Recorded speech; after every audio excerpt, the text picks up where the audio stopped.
Okay. Good evening. This is our last meeting before town meeting, and we have some unfinished business. Articles 47 and 48 of 48 articles. And we also have some small amount of money to play with, too.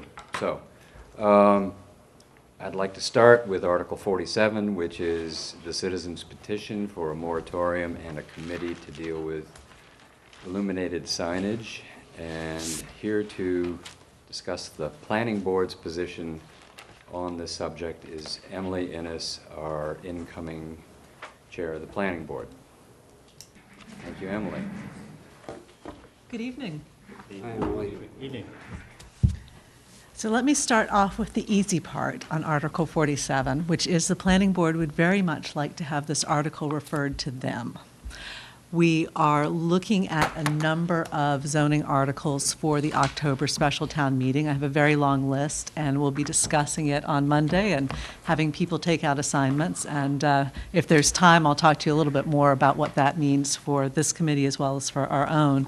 But the sign bylaws as a whole, not just the illumination, is on that list. And in fact, I have a personal interest in that, so I know we will be bringing something to town meeting. Therefore, rather than having a second committee set up, whether by the moderator or the Board of Selectmen, we feel that it makes sense to refer this matter to us, and we will consider the illumination of the signs along with all the other parts of the sign bylaw. So that's the easy part of it. Yes.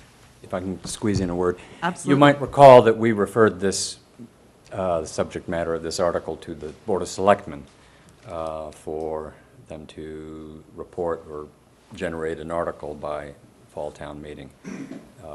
I'm delighted to hear that the planning board is eager to take this on. Great. I thought that would make it easy. The second part is the moratorium, and I think we're probably going to have a discussion about this tonight. The citizens who came in front of us that had proposed this article were very, very concerned about what might happen between now and October. And so the planning board voted to include a moratorium through October 31st. Now, this is the language of the vote was a moratorium on lit signs. And the reason for lit versus backlit or illuminated or any of the other things is, as we started talking about this in our meeting, people were coming up with different definitions of what backlit meant, what illuminated meant, and we realized that we could start getting into a lot of trouble on the floor of town meeting in trying to parse out the exact sign definition of illuminated or lit or backlit. And we had two members of the sign review committee with us that night. So we're all going back and forth. So the easiest thing to do seemed to be put a moratorium on lit signs, have it with an end date of October 31st, which would clear town meeting. By that time, we'll have brought something to town meeting and hope that town meeting is happy with it and passes it, and go from there. Now, having said that, that doesn't mean that the selectmen couldn't approve a sign to be lit at a later date. So certainly any sign that was going to be lit by some sort of external illumination, they could easily approve between now and then. But a sign that had its own internal lighting, there would be a moratorium on that, because unless they approved it but didn't allow it to be lit before October, and I think they would have some difficulties with that particular type of sign would have to be held off. But if it's a wooden sign and the person bringing it forward wanted to light it eventually, I don't see any reason why they couldn't approve that wooden sign and have them come back in for an approval of the illumination of that sign after town meeting in October. So, but we did vote that moratorium. We made it so it was not applicable to municipal signs. In thinking about it, we might want to consider something like, I think every other sign that we want to consider, like the hospital sign, is already there, so that's not going to be an issue. I know, however, that you all have not wanted to do the moratorium, and so we certainly don't want to be having a discussion for the first time about the moratorium on the floor of town meetings. So it made sense to come in tonight, explain our reasoning behind doing the moratorium, and have a discussion. The planning board will be meeting again right before town meeting, so I'm planning to take anything we talk about tonight back to the members and see where we go from there. Okay, Steve? Does the planning board have the authority to, without passing or doing anything with this except sending it back for further work, to just vote to have a moratorium on lit signs under its existing authorities? No, the town meeting would have to vote the moratorium. We could talk with the Board of Selectmen and request that they not do it, and the selectmen may be amenable to doing that, but there's no way of making it an absolute requirement without a town meeting vote. Okay, so I guess I'm confused at how you would peel that provision out of what's here, pass this, and it includes language for a moratorium. Did you bring the recommendation? Yes. So what we have in the top paragraph is the language that the planning board recommended. If I were to endorse that entire recommendation, I might reword it as I have below. But certainly, pieces of it could be stripped out as we please. Yes, so- yes, and one of the reasons we did it that way, of having the sort of choppier sentences, is it makes it a lot easier to strike out if it comes to that. As I said, the I'm citizens just were. writing in the John Flynn style here, so, Yeah. Steve. So I'm still confused, because if town meeting is recommending this back to study, there is no existing authority for the planning board to issue a moratorium. No, town meeting was, so the language in there has town meeting doing the I moratorium. get that. Okay, fine. So what we're doing is town meeting is just saying there will be a moratorium Yes. on signs. Right next to Emily, Richard. And so we're creating an authority where none exists, other than for town meeting to just say, we're not passing this thing, we're sending it back. We're peeling out a piece and we're saying, town meeting has the authority to implement a lit sign moratorium. Well, just as town meeting has the authority to implement any sign, to pass any sign regulation. I mean, town meeting could put Right. a permanent block on an illuminated sign. Right. But Right. there's nothing in here that says the town meeting is referring back to existing regulations around signs and saying that this provision is going to be, there's going to be a moratorium on issuance or approval or anything like that Nothing in the original article, you mean? in this recommendation.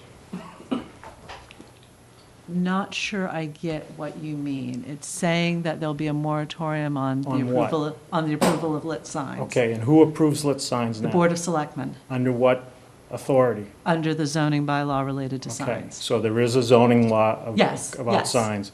This doesn't reference that. It doesn't say town meeting is going to put a moratorium on that provision for a certain amount of time.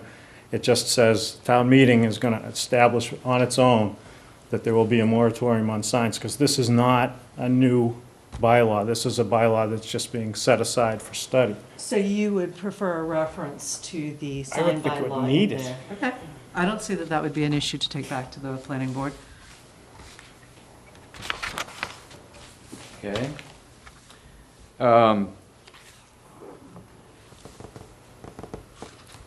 So I don't think anybody has an issue with referring this citizens petition to the planning board rather than the Board of Selectmen. I think the Board of Selectmen might be relieved to have it sent to the planning board. So I don't think that's an issue. Forming a committee is something that you added that we hadn't. It's something that the citizens wanted in order for them to study the matter during a moratorium. I think I don't have a problem with the committee. You have the nucleus of one already in the sign review committee, and then presumably you were thinking of adding some members of the planning board. Be members of the planning board, members of the sign review committee. In fact, we asked them at the meeting themselves if they had a list, or if they could create a list of problems that they've seen as they've made their recommendations with the sign bylaw, and they said, oh, yes. So I think not only do we have the nucleus of a committee, we've got the nucleus of the start of our review, and then during the discussions, one of the proponents also brought forward that she thought it'd be appropriate to have a citizen member of the committee, and we agreed with that. so that it wasn't just planning board and sign bylaw review, but somebody else who saw it from the residents' points of view. Now, one of the things your recommendation didn't include is some sort of goal for this committee and moratorium. So, but I believe that your goal would be a new article, an amendment to the zoning bylaw introduced early August into the warrant for consideration at the fall town meeting.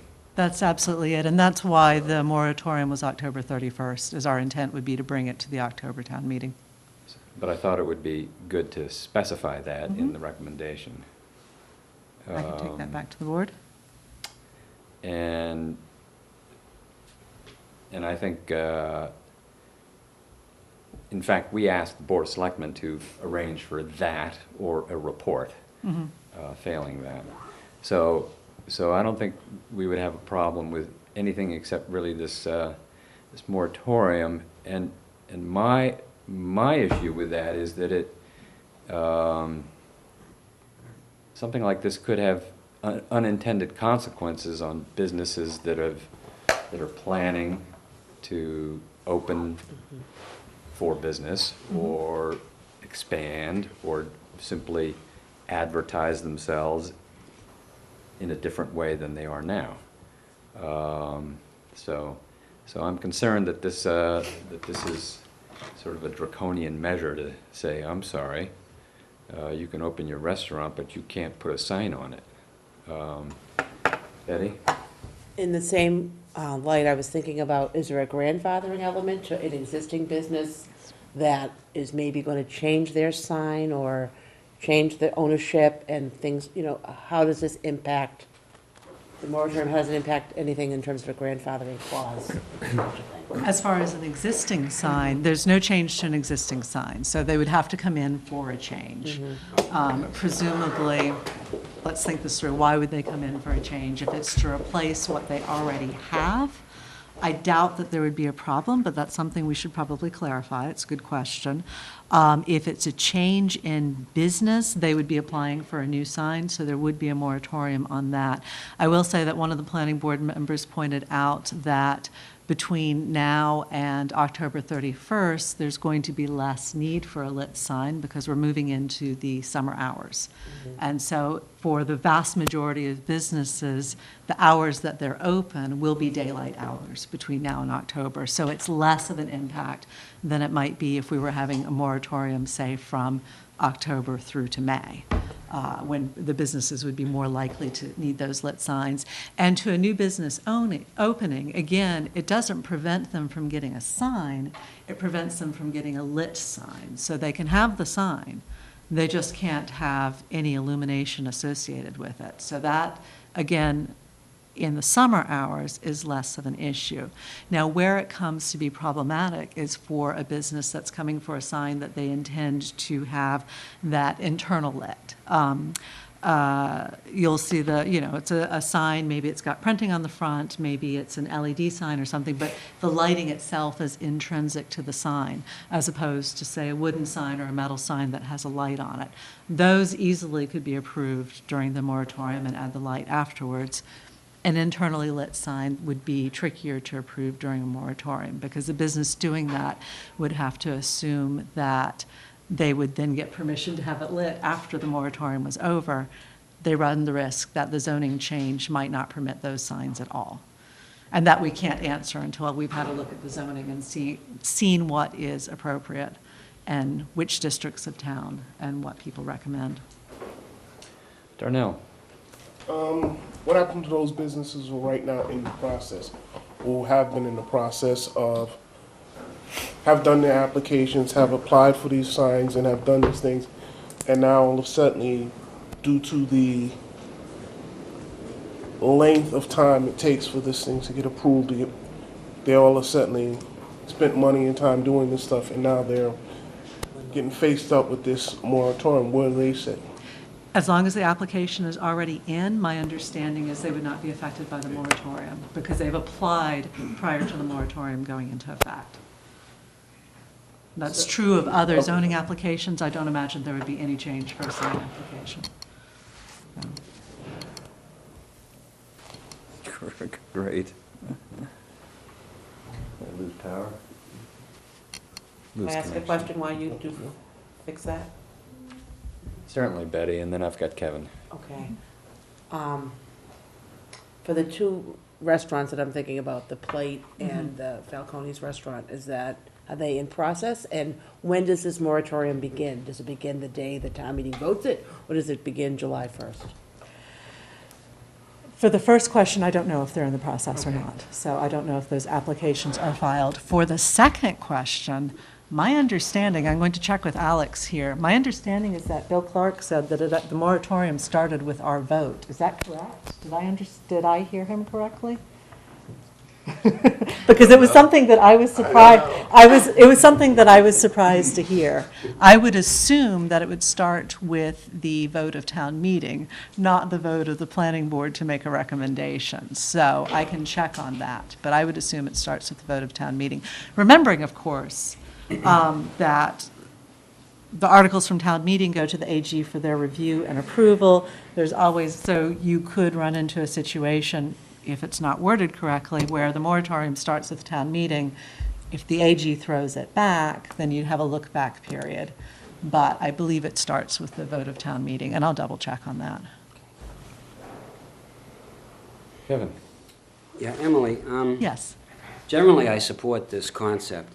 I just want to ask you, since the selectmen do have a role in this process, was there any consideration given about putting somebody from the selectman's office on the committee? We hadn't had a chance to talk to them yet, and that language was not meant to be limiting solely to those two groups, the sign review bylaw and the sign review committee, sorry, and the a citizen's representative. We could happily add more people to that, and I think somebody from the Board of Selectmen, either a member of the board themselves or a designee, would be a perfect idea, because they do have ultimate responsibility for the sign bylaw. I don't think there's any thought now that we're going to change their power. That rests with them, and I know that sometimes in the past people have brought that up, but I don't see that at the moment. So I think it would be entirely appropriate to have them on there. Thank you. Yep. Nothing there. Your off switch. Well, this is obviously a tired situation at the end of the year, so. Even my technology can apologies. get weary. Darnell, would you like to take over? See if you can resuscitate my machine. Great. Paddles on it. Please, Michael. Emily, I don't know if you know the paper that we have in front of us, but the wording on this article that says was voted on by the planning board is different than what was on the screen at the top. Specifically, the reference to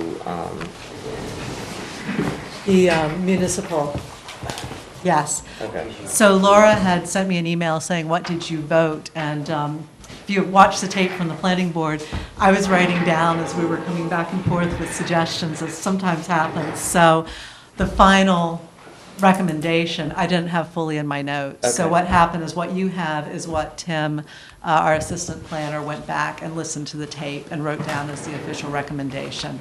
And we Okay. had included the exempting the municipal signs. I just hadn't had that written down. And then secondly, on the lit signs issue, Yes. I think maybe I misheard you one of the times that you mentioned it, but did you say that if this article is passed the way that you have submitted it and approved it through the planning board, that the selectmen could still approve an externally lit sign during the moratorium? Or did you say they cannot and the lighting will be added later? They would have to be added later. Okay. So they could approve a sign that could be externally lit, but they couldn't approve the lighting itself until after the moratorium was over. So a wooden sign that has one of those little spotlights on, Yeah. they could approve the wooden sign, but somebody would have, the applicant would have to come back for the lighting after the moratorium was over, Thank you. so. It's not really quite clear if you're going to put a moratorium on backlit signs. Just lit, anything that's lit. Anything that's lit. Any That's lit not sign what- is what we that's the have. not what the language that was on the recommendation screen was. said backlit. It should say lit, because that was definitely in my notes. Well, we'll get there in a second. Sorry about that. I have no idea what happened here.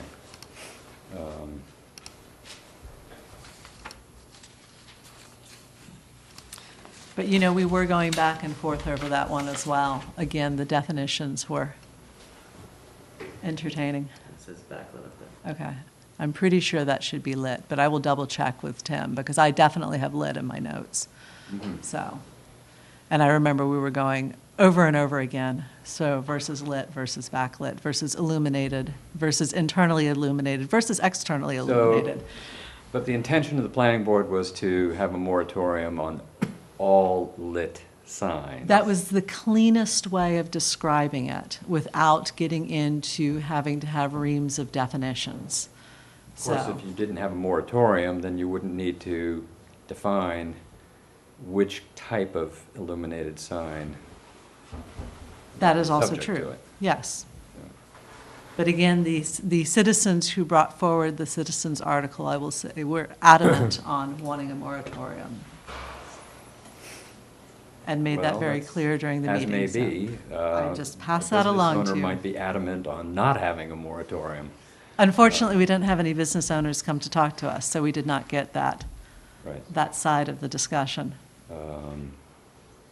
And that's a pity. There might be one out there who might not be aware this is coming down the pike, which is what I mean by, you know, unintended consequence. I think it can be difficult to do business in the town already, and this strikes me as a roadblock. I love the idea of a review. I love the idea of an article that will clarify all of this, but, and I understand the citizens' apprehension that something might slide through the cracks or you know, beat the buzzer. But I think there's been only one instance, according to the sign review committee, that the selectmen did not follow their advice. And that was some years ago as well. That Okay. was several board changes ago, is my understanding from what the sign review committee said. Right, so, and I would imagine that the sign review committee would be, as part of this committee, would be right on top of the, you know, promulgated changes and let the Board of Selectmen hear about it if something came before them. So I kind of like the idea of trusting the governmental process rather than imposing a moratorium. But I had Phil first and then Darnell. I share Ted's concern about unintended consequences, but I'm more concerned about establishing a precedent by which we essentially set aside the exercise of an existing voted-on bylaw in order to think about whether we might change it, not knowing whether we will change it or not. The current bylaw places the responsibility for these kinds of signs with the Board of Selectmen. It would seem to me that we could accomplish the goal by requesting the Board of Selectmen to abstain from approval of those kinds of signs until we have some sort of decision.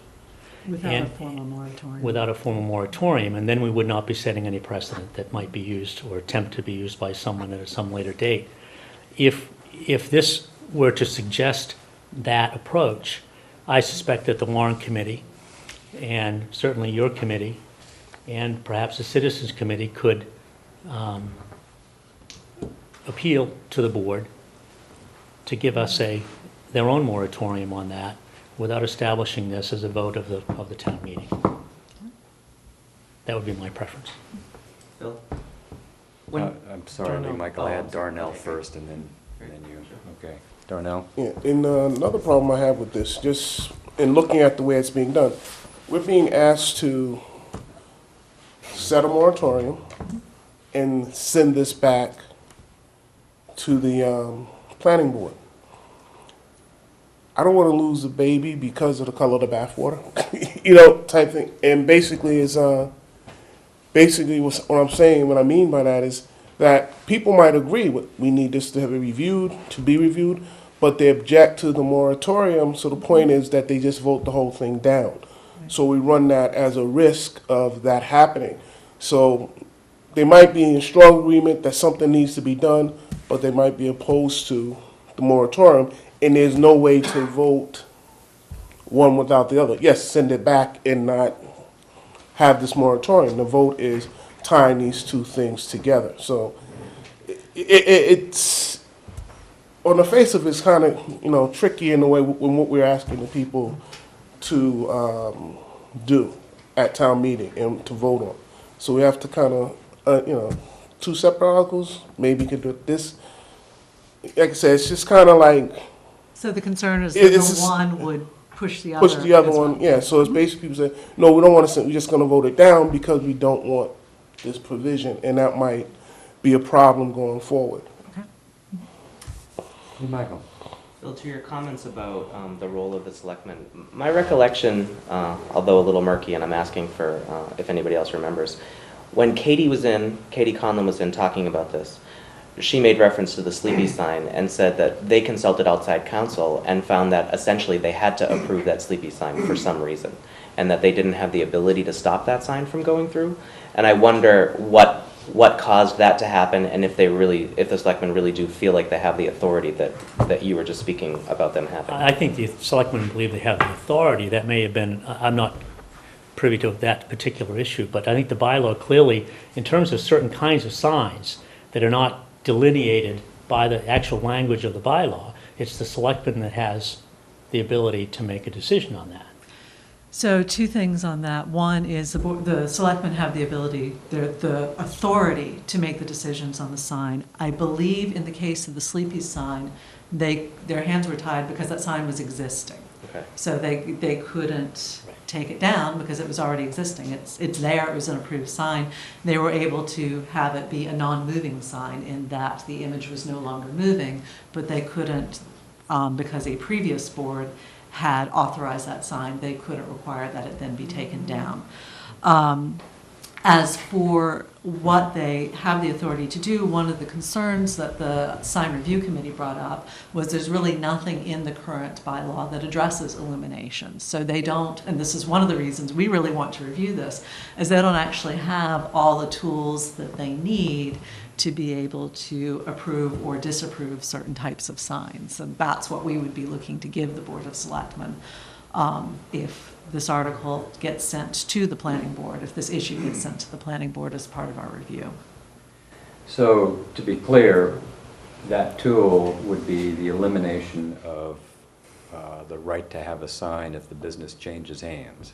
No, the So tool in they other would words, no have would, grandfathering. the tool they would have would be a more up-to-date set of sign article that allows new methods of illumination, that can put restrictions on how bright the illumination is, that allows signs that currently aren't allowed in the town, that basically brings it up to technology on signs and what you can do and design of signs has changed a great deal in the years since that was written. And although the sign review committee devised their own guidelines for how signs should be done, that's actually not enshrined in the regulations. So there's only, they can say, well, we've got this design guideline book, but because it's not in the regulations, a business owner can say, great, I'm doing my thing, it meets the regulations, but it's not necessarily what you want. So we want to give them a full set of tools that they can use to review signs. So that's why I said it's more than just the illumination that's covered by this article, Let's do a full review. Steve? I think Darnell put it better than I was trying to earlier, but the feel of this is the town meeting is going to say, if they send this back to the planning committee, that it's not well fleshed out enough to become a bylaw, and it should be going back for study, but part of it should be passed. And that's what hooks me up. If it was two different things, that you could say, let's have the study, let's have the potential bylaws sent back, reviewed by citizens, get some agreement on how we should proceed with this, that's one thing.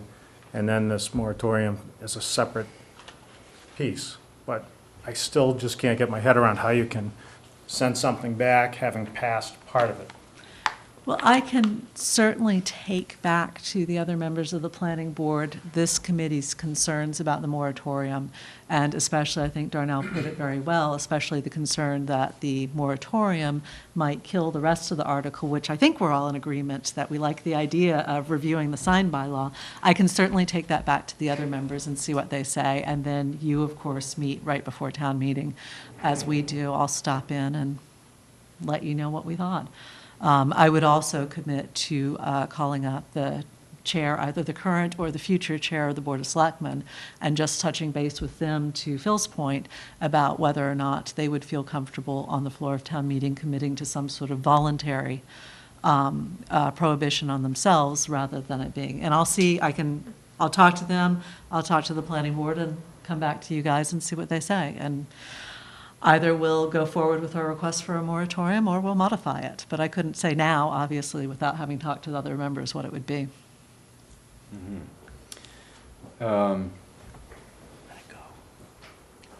So we could just drop this subject right there and move on. I think it likely we will be happy to revote this recommendation in order to send it to the planning board, because right now it's not going to you. And I think we'd be happy to mandate a committee and ask for a new article from you. And then as far as the moratorium goes, yeah, this would go through this committee, I'm sure, very quickly without that moratorium attached.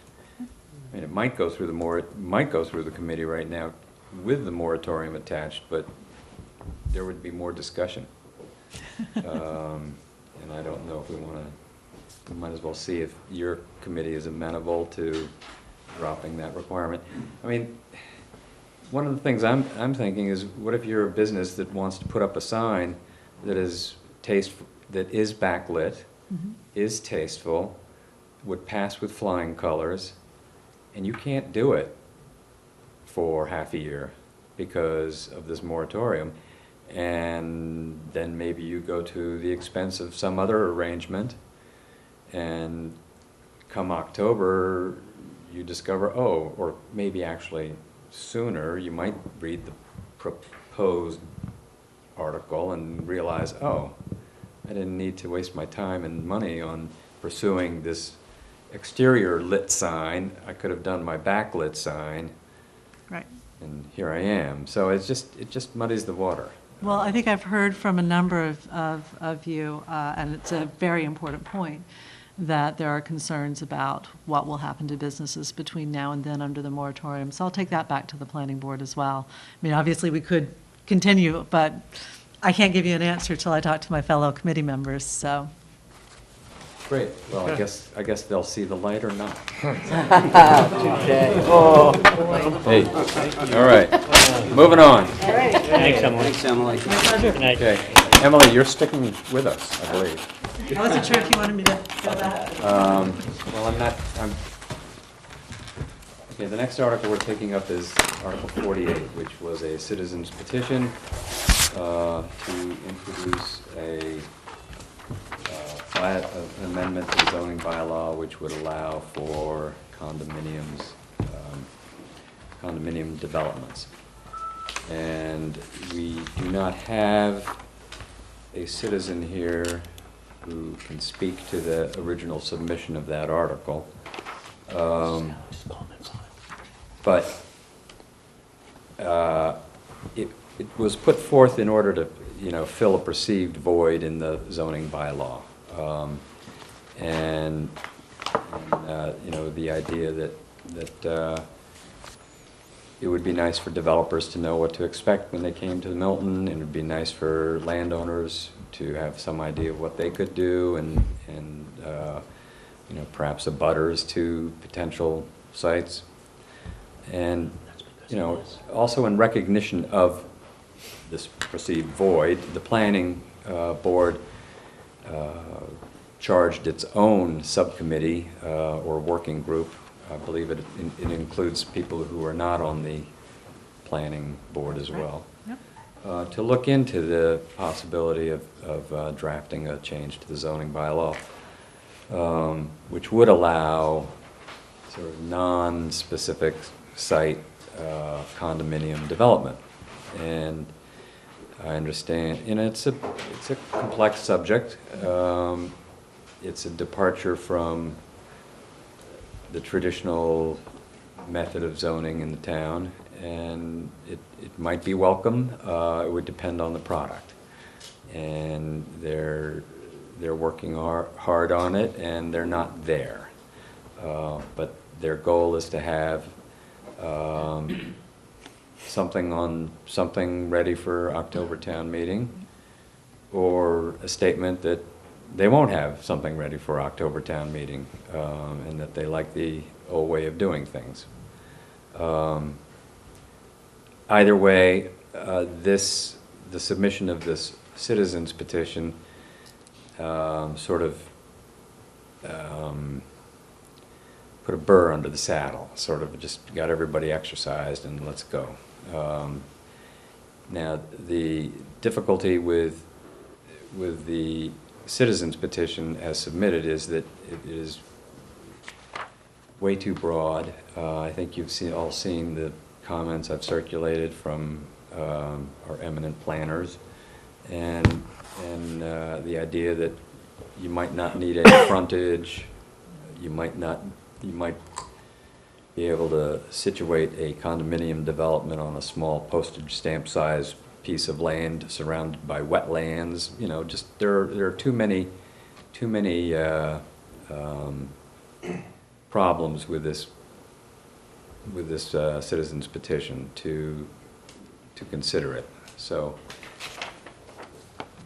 we did not have a recommendation at the time that the warrant went to print because the public hearing process had not been completed by the planning board. They have done that. They have recommended that it be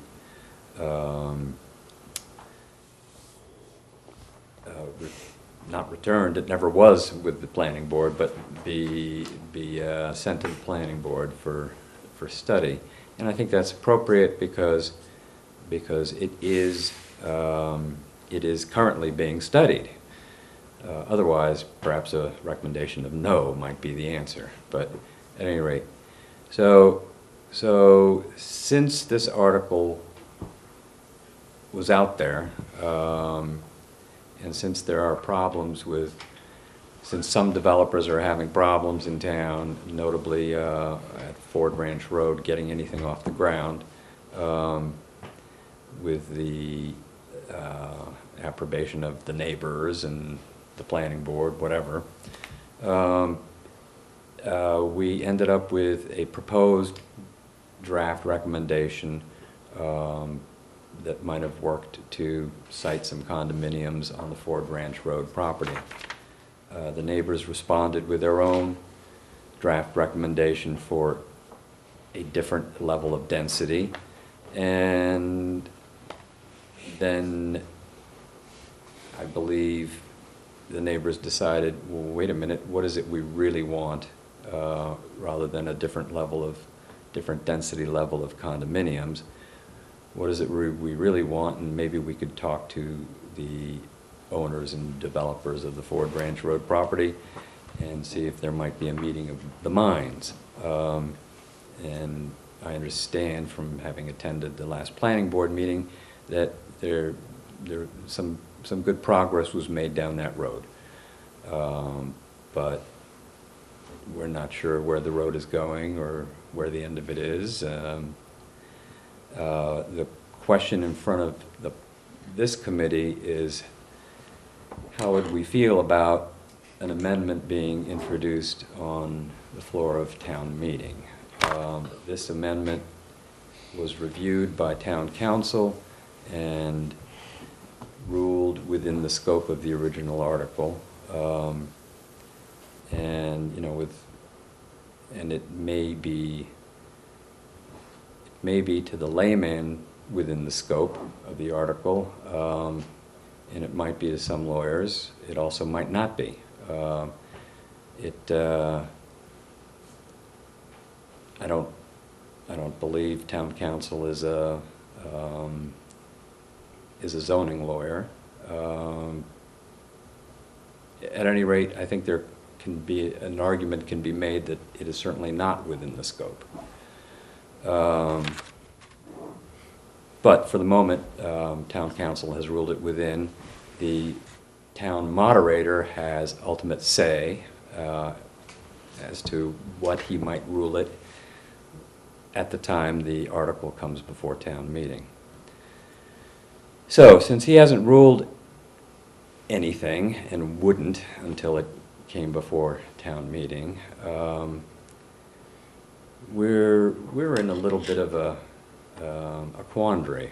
I don't think it would serve the public well at this point to have I don't know, 10-page document. We're going to have by the way, we're going to have some pink paper out there this year, and I apologize, but we're going to have to change a few articles here and there by some numbers, and we'll have to put out a pink paper on Article 48 too. But to have a pink paper of 10 pages in length might be problematic. It's the last article of the town meeting, and it might irritate people. So I don't know. I know that there are a fair number of people here who might like to speak to the wisdom of considering this article or the wisdom of not considering this article now or later.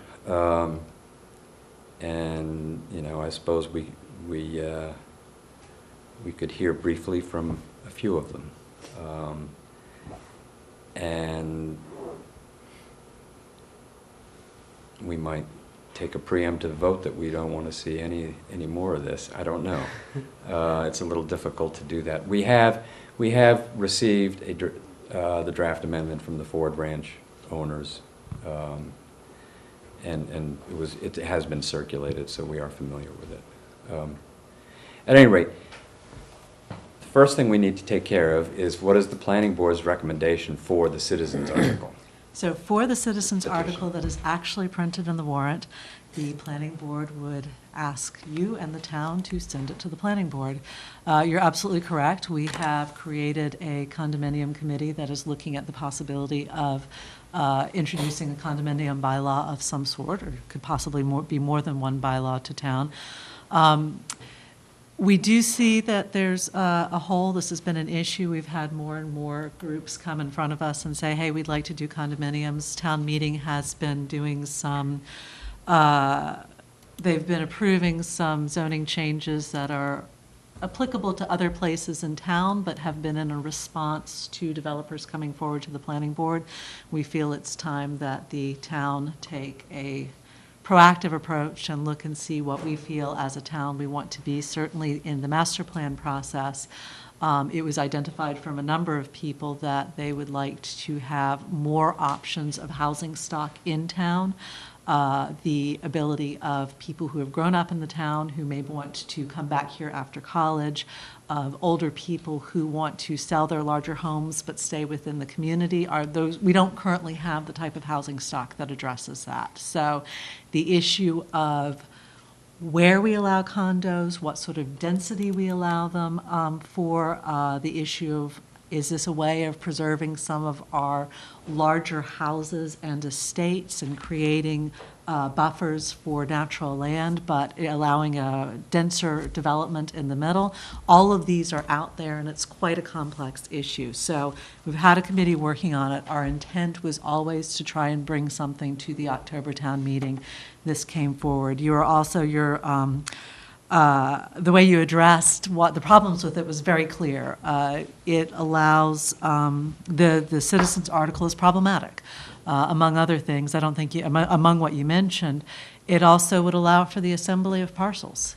So there's no restriction on the number of lots that could be put together in order to create a dense development, and it's not restricted to any part of town. So we feel that this is problematic, and we'd like it referred to the planning board.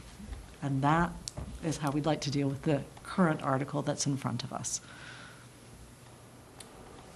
Does anybody have any questions before we might take a vote on that particular recommendation? No? Phil? The only question I would have is, are there any potential consequences to what might happen at that site if we go along with that? I'm not sure if you want to address that on the citizens article, which was really, as I understand it, was intended to apply to the entire town, or if you want to address that to the amendment. We're in a very similar problem to you guys, is that we have to hold a public hearing on the article that's in the warrant, which we did, and come up with a recommendation. But we know that there was an article potentially proposed as a friendly amendment to this. We gave several nights of planning board time to it, in part because, as you want to be, we wanted to be informed if it did come in front of town meeting. And in part, we knew that if it did, it was in many ways substantially different from what's in here. I'm not going to comment on within the scope or without the scope, but so different enough that we felt that the town should be aware that this was a possible amendment, and because the planning board is televised, it was a good way of getting that word out. So we spent a significant amount of time and ended up with, at our last meeting, and I don't know if things have changed since then, the understanding that there were still a number of differences between what had been proposed and what the neighborhood wanted, that there was no single document in front of us that was definitely going to be proposed, and that there was no action the planning board could take on that. So I think when we move on to talking about that, there will probably be some consequences. For this article here, the consequences of passing it is that every parcel in town could potentially come under this. So, or every group of parcels in town could come under this. And that was the real concern, is we did not want to see this get passed in its state. Not because we don't want condominium development in town, but this is not the method of addressing it. Well, my feeling is if you're going to have a committee get to work on something and spend a year trying to draft something that finds the line between density and protection and all the other divides you have to navigate, why just pass something that was drafted in a cobbled together from a previous article in a bit of a hurry? It would be a disaster. So I think it's pretty easy to recommend that this one go no further, the citizen petition. And, especially, with knowing that the planning board is looking hard at coming up with their own thoughtful article, which, of course, may be introduced at town meeting and may fail for a variety of reasons. But that's the process. So Lee Michael? I'd like to make a motion Great. that we refer the subject matter of Article 48 to the planning board, and further that the planning board return to fall town meeting with an article that addresses condominium bylaw. Okay. I like that. Second. Great. Discussion. Any discussion? Further discussion? Kevin? Is that putting too much on your plate, I mean, the planning board's plate? The time frame, getting it back in October? August. They'd need to have it by August. August. We need to have a chat about timelines, but we don't have to do it right now. I was going to give that out. This was one of the ones we were pretty committed to. As I said, I have a long list, and we're not going to be able to do everything because there's only 5 of us and 2 planning staff, and summer's coming up. But it's one of the ones that we were committed to. Now, What's that got to do with it? well, part of it is that one of the things we'd like to do is have an expanded public process, and people are away during the summer, but we're going to work around that. But the only thing is, it might end up being more than one article. And this is a personal view, not a planning board view, but as I look at this personally, I think it's possible that one option would be to split it into two different condo articles, one for great houses and estates, and one that deals with other type of condominium develops. Now, that's developments, that's a personal one. But I would say, I believe that we could come back to town meeting in October with at least one of those articles.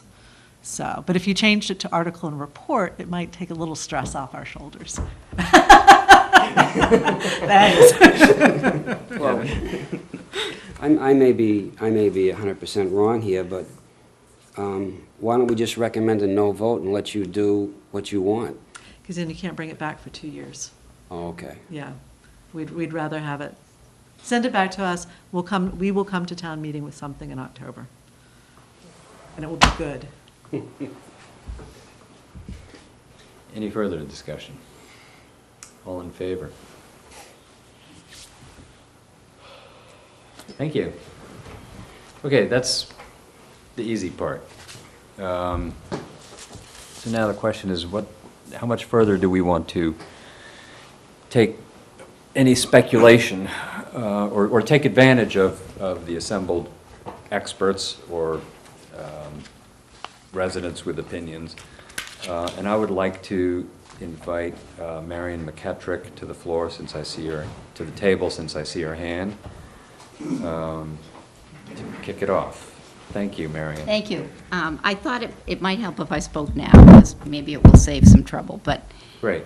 So I'm Marion McKettrick, and I did write an amendment to Article 48. The intention, which was intended to be applicable to the site on Hillside Street and Ford Ranch Road. And the intention of that amendment was to offer an alternative for that site now rather than later, because that site's under various development options and pressures right now. And as I said to the planning board, the owner still owns that land. That's John Fandry. And Todd Hamilton is a developer who's been working with him for several years to try to come up with a development proposal. However, I did write the amendment. The neighborhood studied it. They spent a lot of time. And in fact, they wrote their own amendment, which was for a less dense proposal. Yes, we had dueling amendments for a while. And so this has been going on, and that's why this hasn't come before the Warrant Committee until so late. But then the neighborhood has continued to meet, and there are other options as well being discussed with the developer, which may offer some, if they could ever be worked out to everyone's satisfaction, might be a better alternative.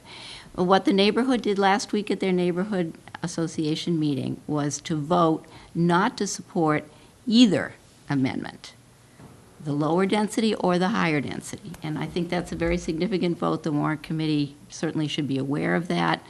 We're all aware of it. Developers and the owner are aware of it. That was a decision that was made by the neighborhood. They've taken their position. And I'm not on the Warrant Committee. It's your decision. But for the Warrant Committee to vote to support an amendment or to adopt it as their own recommendation, which would be hard to do now that you've actually voted a different recommendation, but you could change it, I suppose. That to me is not likely to succeed, but I'm not telling you what to do, because I don't know what your individual views are, and I realize there has been a lot of talk about having more alternatives. I've worked on some of them.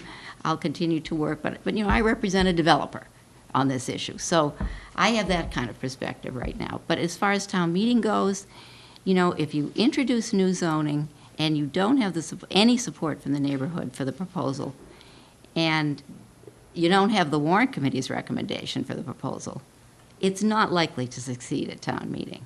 That's just the reality. So I understand the concern that something's going to get introduced at town meeting and maybe somehow run away with the vote and somehow get passed, but I just don't think that's likely to happen. I've never seen that happen with the zoning amendment in many years that I've been in town meeting. So as far as the Warrant Committee is concerned, I'm certainly interested in any feedback from the Warrant Committee on this issue. I realize everybody's concerned about what's going to happen at particular sites, and nobody wants the bad options, the really high-density options that don't generate as much revenue or don't generate any revenue. the warrant committee is concerned about, the revenue for the town, and that's part of your job. So it's absolutely in your purview to discuss it, but I wanted to let you know about those votes, and I wanted to say that it doesn't seem to me that without any neighborhood support, that such an amendment has much chance of succeeding. I mean, I wrote it, if I thought there were support, if there had been some support from the neighborhood to make this an intermediate option, if the better one that people are talking about doesn't work, then I might have come before you tonight with a somewhat revised amendment, because we've had a lot of discussion, and there have been some defects that have been pointed out, and among others, the question of, does this apply to some other sites in town where people don't want to consider this option right now? I didn't see any point in doing that. I mean, there isn't that support. So that's where we are, that's where I am right now, and that's my report. I just wanted to share with you what's happened as far as I'm concerned. Well, thank you. Could you stay in your seat while people have a chance to ask you any questions? Any questions for Marion? No. I would like to point out that in addition to a deficit of neighborhood support, there's no apparent support from the professionals on the planning board either. So that would be an additional hurdle for the warrant committee to overcome if we were inclined, and I don't think we would be. We would need to see some sort of a support from the planning board.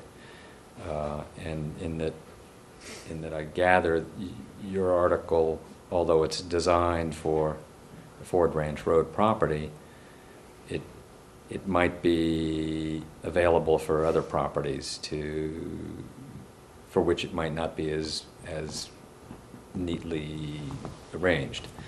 So that's difficult. Are we drafting an article for site-specific situation, or are we drafting an article for the whole town? And yours seems to fall in the middle. So We passed site-specific articles, but they're vulnerable. They are. Also to And they should being be. rejected. So, being rejected at the upper levels of review, like the AG's office. So, I have my own concerns about them. This was just an attempt at finding an option, and if there had been support for it, then it might have been worth moving forward with. But, and the other issue of scope of the article, that's another difficult issue. You can get an opinion from town council. The town council doesn't make the decision. You can have a ruling by the moderator, but someone could challenge it. So it just, unless you've got the right combination of support from different sectors, and it's not worth it to try to go through this difficult process of putting such an amendment forward. So this may not be fair, but may not be a fair question, but what would it take to have you remove this amendment from the table?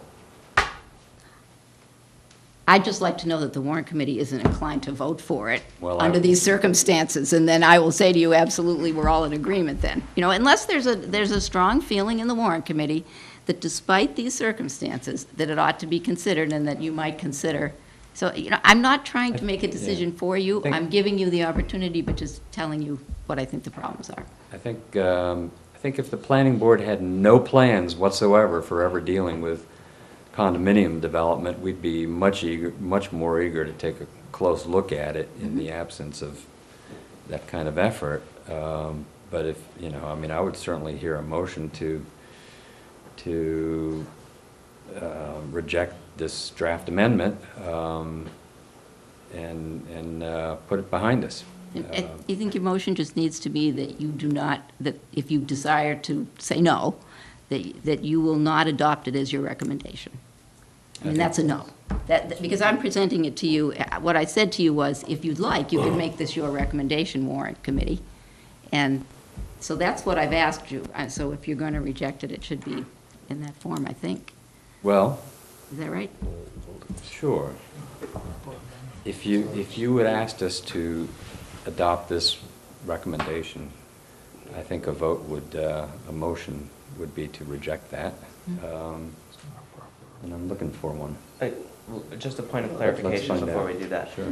I don't understand, the original article was a really citizens, what'd you say? Yes. It was a citizens petition. Yeah. And I don't understand just Robert's rules here or whatever of you making a recommended amendment to it without the citizens all being signed on to the amendment in the first place. That's another question. So I don't even know that we can, well, I'm not amending, what authority did you have to recommend an amendment to it? the only way to discuss this in advance of town meeting, in my opinion, would have been to convince the warrant committee that it was a good idea such a good idea to amend the article that the warrant committee was going to take it upon itself to adopt the recommendation. And normally when that happens, someone else writes the recommendation and the warrant committee decides to adopt it. The usual process of the zoning article would be, if it were going to work that way, the planning board would vote for the amendment, and the warrant committee would then decide that they would adopt that as their recommendation. You don't have that, and that's the problem. You don't have that, and you also don't have the neighborhood saying they support it. So you don't have what you need. Darnell. Well, like you said when you first started, Marion, is that we've already voted our recommendation. So we already voted Article 48, and we voted it as to send it back to the planning board for review.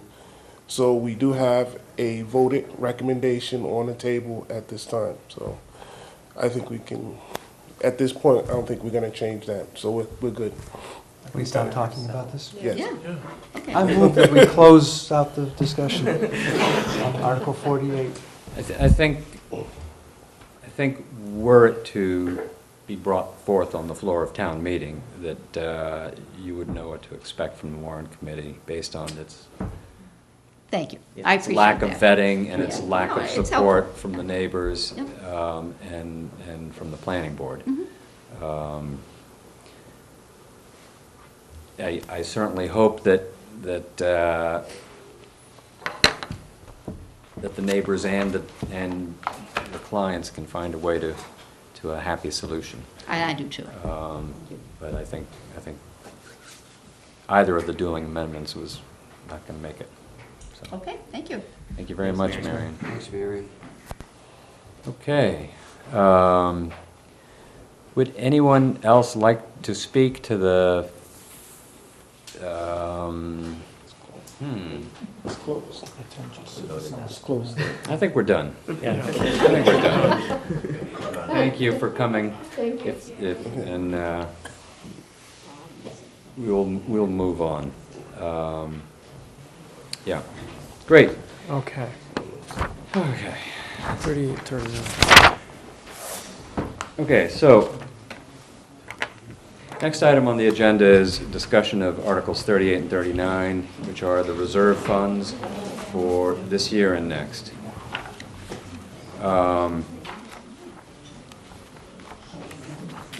Here's the rub. Our current reserve fund is holding $317,000 for the demolition of Hendry's, or possible demolition of the Hendry's building. And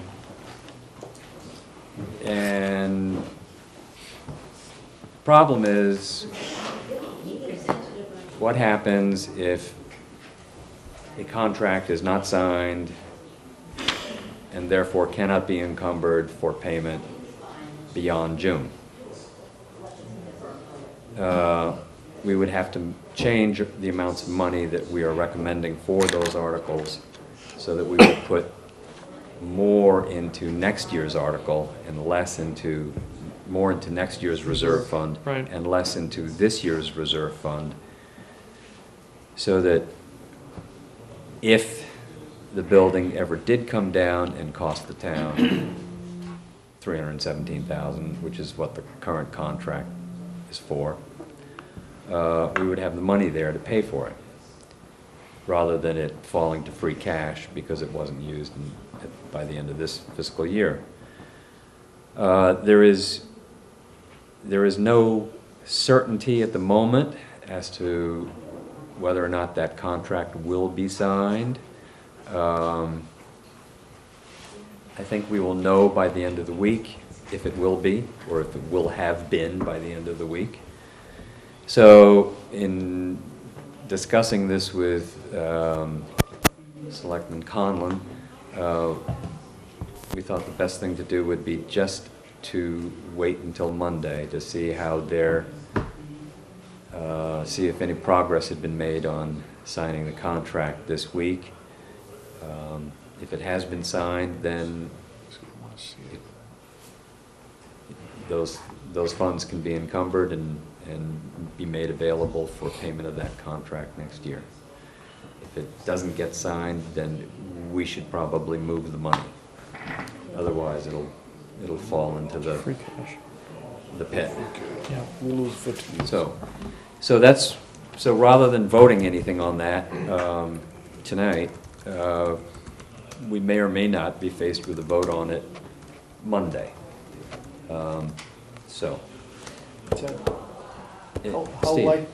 How likely would it be that if it fell to free cash, that it would be certified free cash by the time of fall town meeting, so that we could tap into the reserve fund if they did something in July, tap the reserve fund and then replenish it with the free cash?